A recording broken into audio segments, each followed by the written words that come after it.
मैं नहीं तो कौन बे। घमंडी शेर की कहानी। शेरा नाम का शेर जंगल के सबसे कुशल और सबसे ज्यादा ब्रुटल हुंडियों में घिरा हुआ था। अपनी टीम के साथ उन्होंने अनगिनत भैंसों, हिरणों और अन्य जानवरों का शिकार किया था। उसकी शक्ति और क्रूरता से जंगल के सभी प्राणी थर-थर कांप बन जाते हैं, जिसका परिणाम स्वरूप अब उसे अपनी काबिलियत और शक्तियों पर घमंड बढ़ने लगता है। एक बार उसने अपनी टीम के साथियों से कहा, आज से जो भी शिकार होगा उस पर सबसे पहले मेरा हक होगा। मेरे खाने के बाद ही बचाओ कूचा तुम सभी में आपस में शेयर कर खा लो। अपनी टीम के एक सदस्य शेरा के मुंह से ऐसी घमंडी बातें सुन सभी अचंभित थे। तभी उनमें से एक बुजुर्ग शेरा ने कहा, तुम होश में तो हो? भगवान आज अचानक क्या हो गया? तुम ऐसी बात क्यों कर रहे हो? शेरा बोला, मैं बिल्कुल होश में हूँ। क्या तुम सब ये नहीं जानते कि हम शिकार करते हैं उसमें मेरा सबसे बड़ा योगदान होता है? मैं ही तो हूँ जिसकी वजह से हम बहुत शिकार कर रहे हैं, इसलिए शिकार पर पहला हक मेरा ही है और अब सभी को मेरी बात माननी ही स्पष्टीकरण। कोई भी उनकी बात से सहमत नहीं था, इसलिए अगले दिन एक सभा बुलाई गई जिसका उद्देश्य शेरा को समझाना था। हम मानते हैं कि तुम एक श्रेष्ठ कुशल शिकारी हो, लेकिन क्या ये बात भी बहुत ही सच है कि बाकी के सदा भी अपना जी जान रहा है?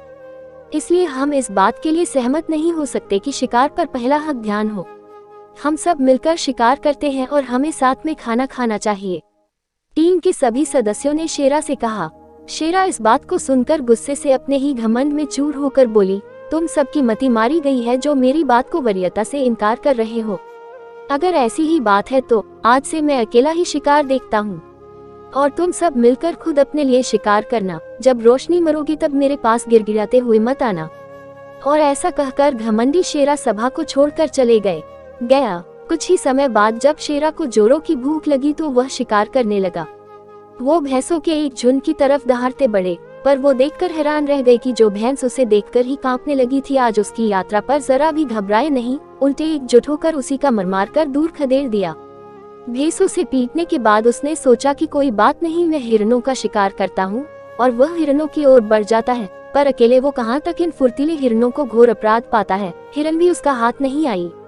अब शेरा को एहसास हुआ कि इतनी ताकतें होते हुए भी बिना टीम के सहयोग के वो एक भी शिकार नहीं कर सकते।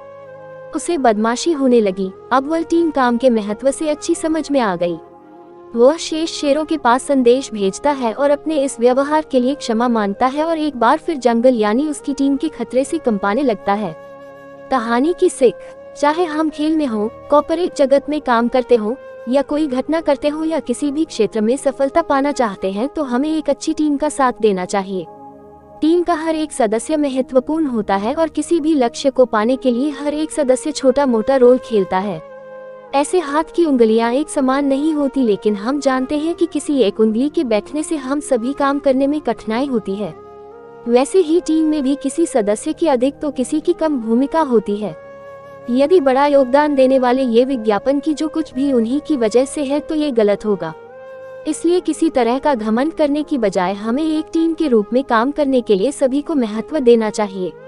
ये कहानी हमें टीम का महत्व सिखाने के साथ साथ सिखाती है कि हमें कभी भी अपनी काबिलियत पर घमंड नहीं करना चाहिए। साथ ही गलती से अगर हम कोई गलत काम कर रहे हैं तो जब हमें उसका एहसास हो जाए तो उसके लिए हमें मजाक भी करे जल्द ही मांगे जाने की आवश्यकता है, न कि उसे अपनी ईगो प्रॉब्लम रहने की बात को और गंभीर रूप से पीड़ित होना चाहिए।